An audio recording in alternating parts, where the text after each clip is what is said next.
Starting with your first job, how did you find your reception among the workforce? Oh, very judgmental, big time.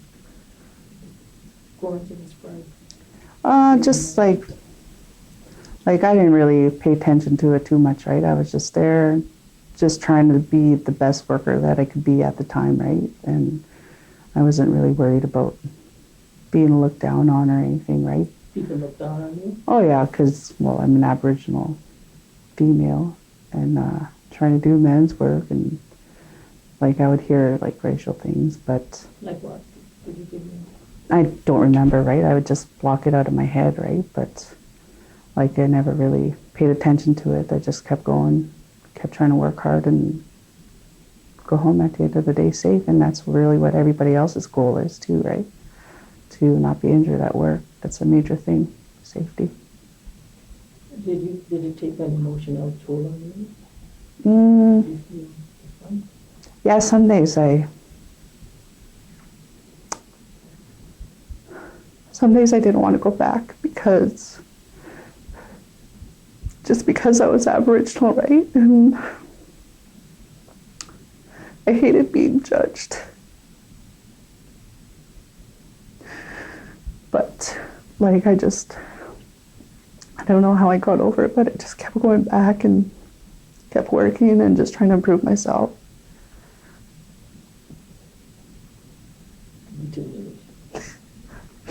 Yeah, it was really hard. Especially when I went up to camp. That was really hard. Is that for money? Yeah, Suncor and Syncrude. I don't know, I was really isolated there, right? It just being lonely there, right?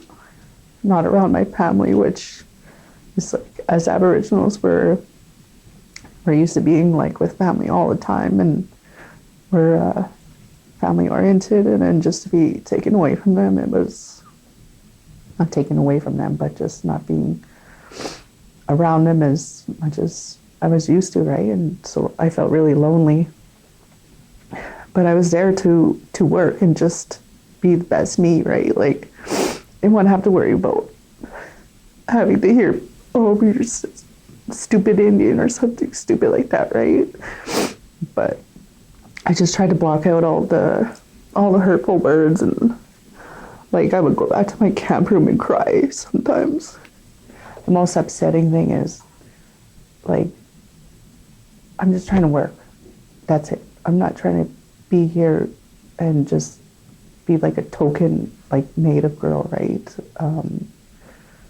Just trying to show off, or I don't know, like, get a boyfriend. Like, that's what a lot of people said. I was just there to get a husband and then go back home, right? And that was never ever my intention.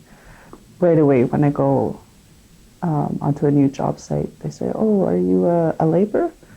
And I'll say, no, I'm a pipefitter. Oh, okay. What year are you? And I would say, well, year 10 or whatever year it was.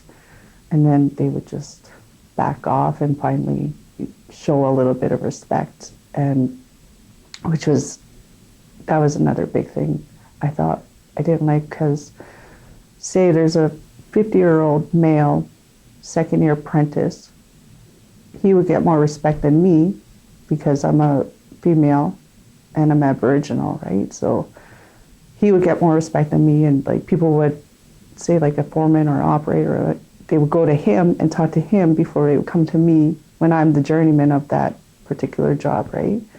So that used to piss me off a lot, right? Just not getting respect, or I should This happened in different workplaces? Oh yeah, all over the place. Every job I had to restart over and prove myself again. Yeah. Do you think because you were Aboriginal and a woman? Definitely because I was a woman, right? Like, I never really, like, I know obviously I'm clearly Native, but I didn't try to think about that, right? Like, when I'm working, I don't see race, right? I just see a worker. Either you're good or you're not. And like, that's what it's about. You're going to work safe or you're not going to work safe. If you're not going to work safe, I don't want to work with you. How do you think the industry can learn from that experience you had, or those experiences? What do you think, what would you like to see in place?